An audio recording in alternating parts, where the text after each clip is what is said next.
Okay, so welcome back. So I'm going to get into now just the text. I feel like I've given you enough background information to kind of see where, get to contextualize it, and we'll go back to the Q3 question when I get to the part of the text that I want to use as an example. Okay, so first line. Ships at distance have every man's wish on board. For some they come in with the tide. For others they sail forever on the horizon, never out of sight, never landing until the watcher turns his eyes away in resignation, his dreams mocked to death by time, and time is capital T. So it's kind of a personification of what's being mocked to death by time. And she says that is the life of men. And then there's like this kind of shift that says, now women forget all the things they don't want to remember and remember everything they don't want to forget. The dream is the truth. Then they act and do things accordingly. So what's interesting about the narration of this story is that you have Hurston, I think, sounding kind of like an anthropologist, somebody who's studying a culture, who's looking back.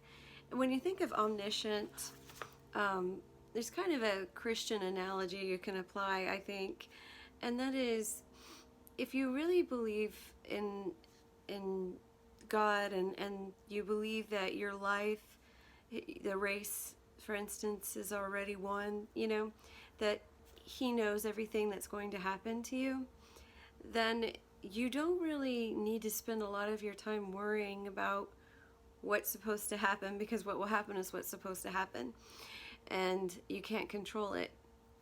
So this is a circular narration, and as she's being omniscient, she's gonna kind of bring up the end before she presents the story. I find this happens a lot in classic literature, not necessarily the circular movement, but if you finish a novel, like let's say The Great Gatsby, and you go back and you reread the first 10 pages, those first 10 pages are going to make a lot more sense because you've read the whole novel. And that's really the author's way. If you think about the author's mindset, is they probably already have the book written or the plot figured out. So now they're adding sort of a mature voice and perspective on the entire story. There's like this distance that brings wisdom, is what I think of when I think about the narration of this. So it always sounds like a wiser person looking back and trying to see what the story really reveals. And here, the way she begins this, I immediately think of the end of Great Gatsby, with the ships at distance have every man's wish on board. And it makes it sound kind of like the object of desire that Lacan talks about. It's at distance. The desire, the wish, the dream, it's always out there, and it's out there in the water, which is, unreliable. You have no way of controlling this, and this comes up at the end too. And yet those kind of things, because I think they're material, and those dreams are materialized, then they are mocked by time. Then death is going to be the end of the dream. But for the woman, it's about figuring out something about, life. It's not materialized in at least this book, right? So she's saying that the dream is the truth. The dream is more like a realization, self-actualization, maybe. Maybe that's what the dream is for the woman. So it's not something she is going to conquer, and there's nothing that she really has to do to somebody else. It's really up to her and her journey. And then so she begins this story. So the beginning of this was a woman, and she had come back from burying the dead.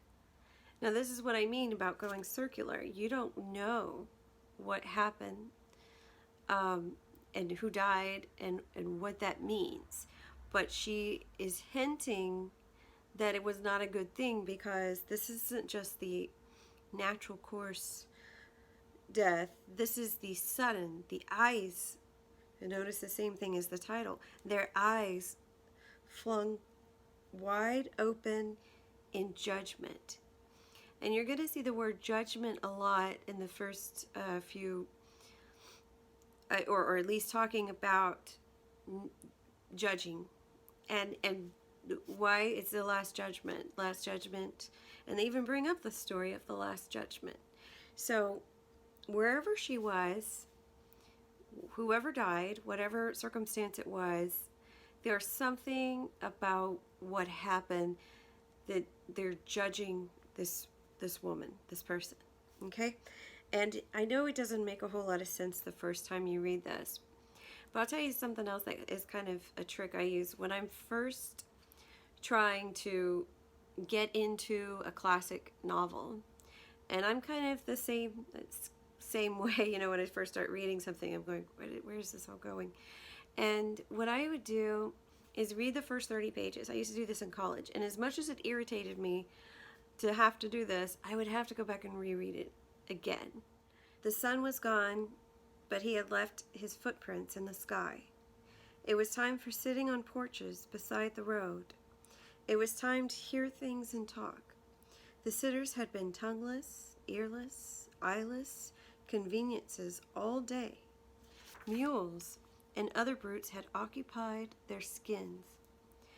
But now, and the bossmen were gone, the sun and the bossmen were gone, so the skins felt powerful and human. They became lords of sounds and lesser things. They passed nations through their mouths. They sat in judgment. This is a really interesting passage, because it seems like in the background, what she's kind of alluding to is like the work of a slave, right? Or at least somebody who has no power over their lives. They're tongueless, they're earless, they don't get to say, you know, what's what. But when they're done with their work and they put everything aside and they sit on their porch and now they're just amongst each other, who is going to dominate over whom? This is Simpkins. You know? Okay, so you have all types, and even Jane Austen, you know, as a British writer, you still had the same kind of personality types.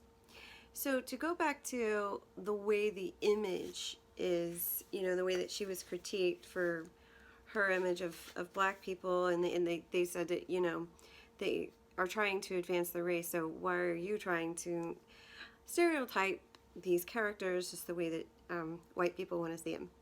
I'm paraphrasing, but that's basically their argument. And but what's curious about that is, well, wait a minute, these characters are really no different from Jane Austen's characters in you know, a different little British town, because they do the same thing. There's some that are going to be really good people, and there's some that's going to just use people, and some people are just going to gossip, and some people aren't going to say a word. It's just different types. There's only one kind of folks. That's what Harper Lee said. So I wanted to just make that clear, as you know, maybe you'll get a question like that about characterization or something, and you might be able to, you know, bring it up. So the women, though, it's kind of funny. They're sitting there and they're thinking, who does she think she is coming back in those overalls? You know, what happened to that pretty dress she was in when she left here? And you get the notion that she had left with a younger man, and they're assuming what they want to assume about her. They want to hear that she is, you know, broke and has been heartbroken because, you know, everybody, well, they may have not really literally warned her, but everybody was thinking it, right? So they want to see her broken. And part of it is because it's obvious that they are jealous of her. And you get the description. It's Haley Berry who plays Janie in the movie. I've only found it on YouTube, actually, I think, but you could probably find it. And of course, she just makes all us women feel inadequate, and she's just gorgeous. And there's this description about her firm buttocks, and like she's got well, I won't describe all of these. So it says, seeing the woman as she was made them remember the envy they had stored up from other times.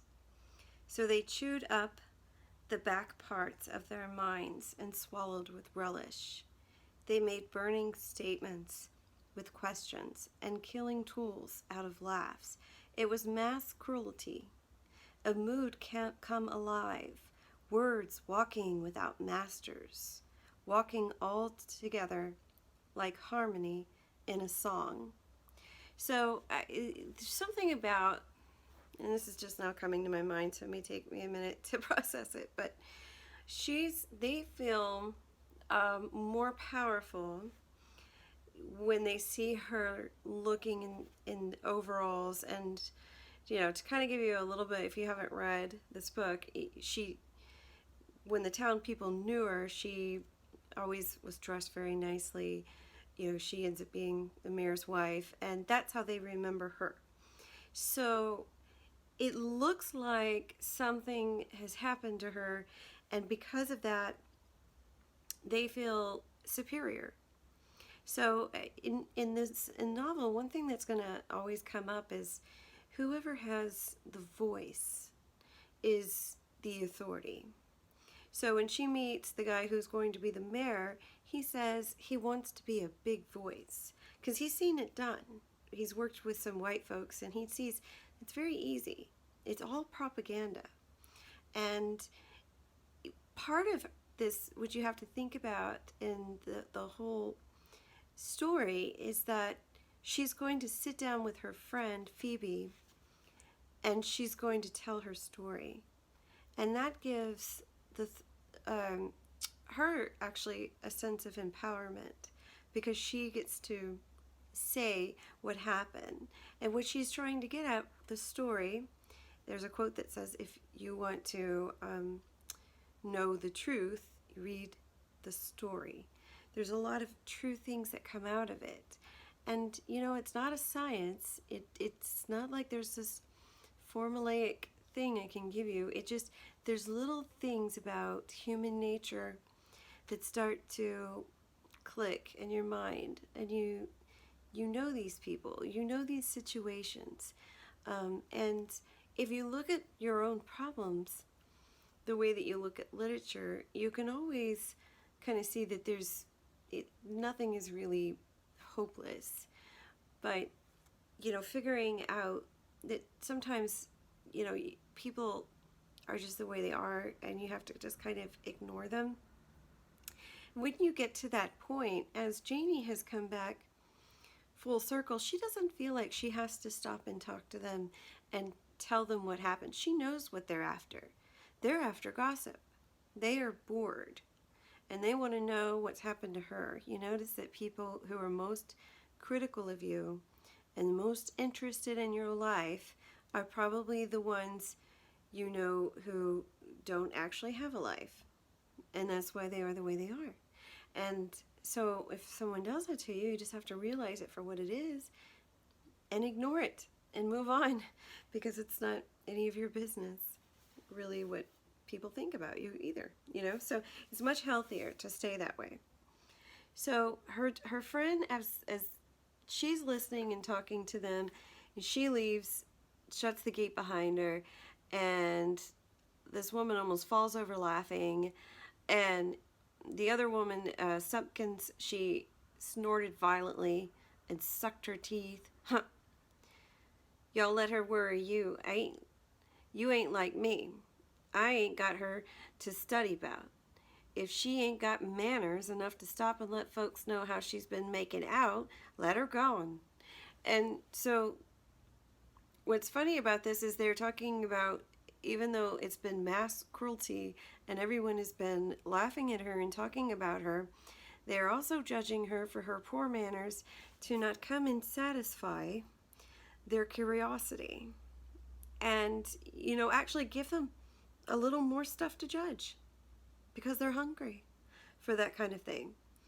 And they especially want it from somebody like her because of all the envy that has been stored up over the years, you know?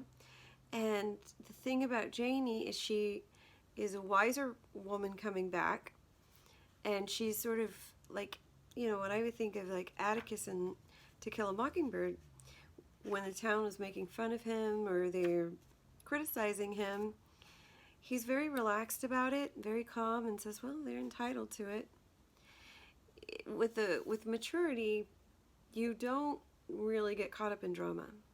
It doesn't, you're beyond it, you float above it, and that's where you want to get, that's where you want to be. Reading literature will help you get there. And so they say, she acts like we've done something to her. And, well, she knows exactly what they're after, and she knows they don't mean well. But her one friend says that I am going to go bring her some supper. And that's a good idea, so that's what a friend would do. And by the way, anytime you see food, especially when somebody's been going through a hard time and somebody brings food, this is like symbolically an act of communion. And I don't think it's any coincidence that she's also washing her feet at the time. It would be more, symbolic if the friend came and washed her feet. But just giving her that food, that's what she needs. That's the nourishment she needs. And then Phoebe is only there to listen. And she's being nice to her, and Janie's saying, you act like I got something for you. I didn't bring you back anything. I just brought back myself. And that's really important because it's true. She has now brought back herself. In the beginning, she's been looking for herself. And as a little girl, she wants to see the world. She knows, in her words, she wants to see the horizon. And her mother used to tell her kind of jump at the sun or something like that. She was always thinking about her life in nature, and we'll get to that moment at the pear tree soon too. So while they're talking, she is scrubbing the pain out of her feet. I can't remember how she puts it. And or the tiredness probably out of her feet.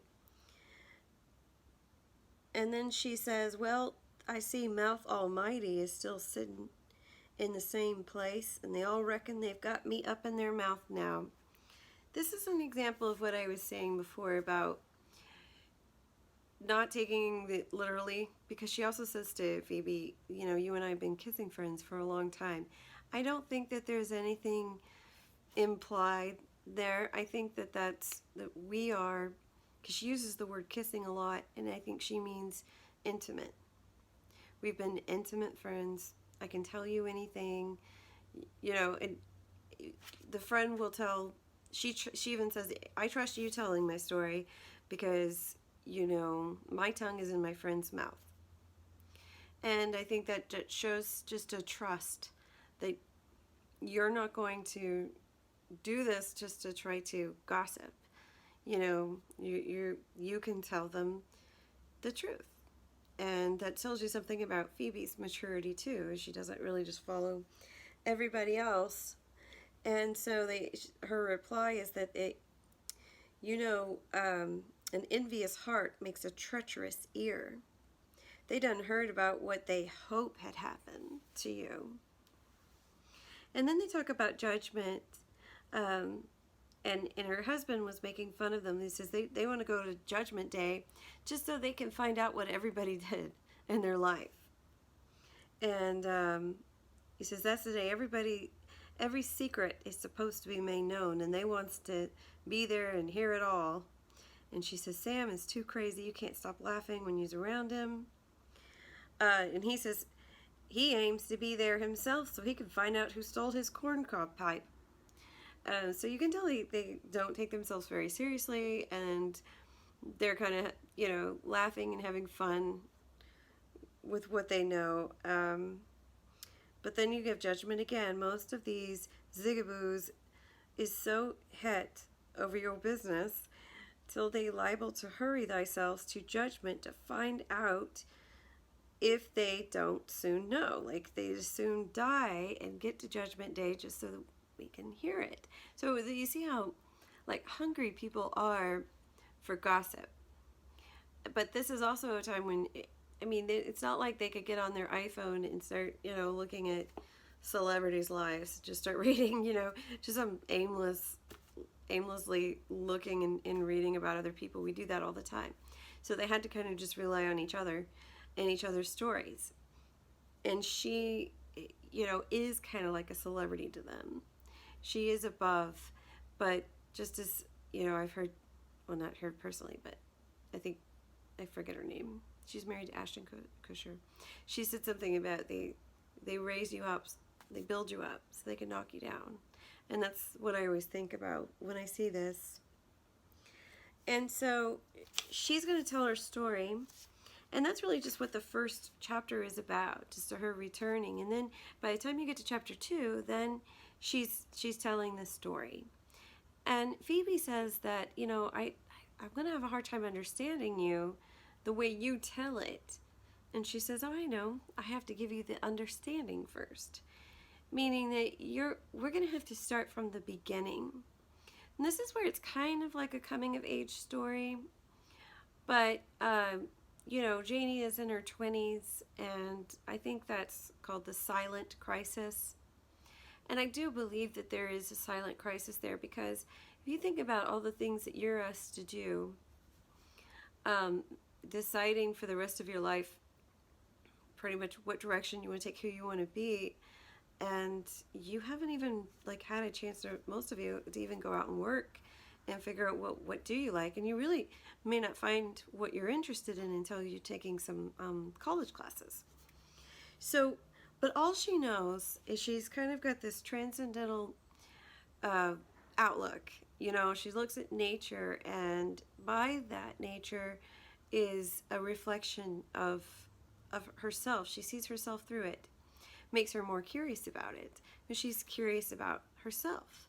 And so this is a person who is really a thinker. And so she gives the story, and they talk, and so point of view kind of shifts because it's Janie now giving most of it, but the narrator, the omniscient narrator interjects while she's kind of framing the story for you and giving you more insight than what Janie has in her limited point of view as she's going along.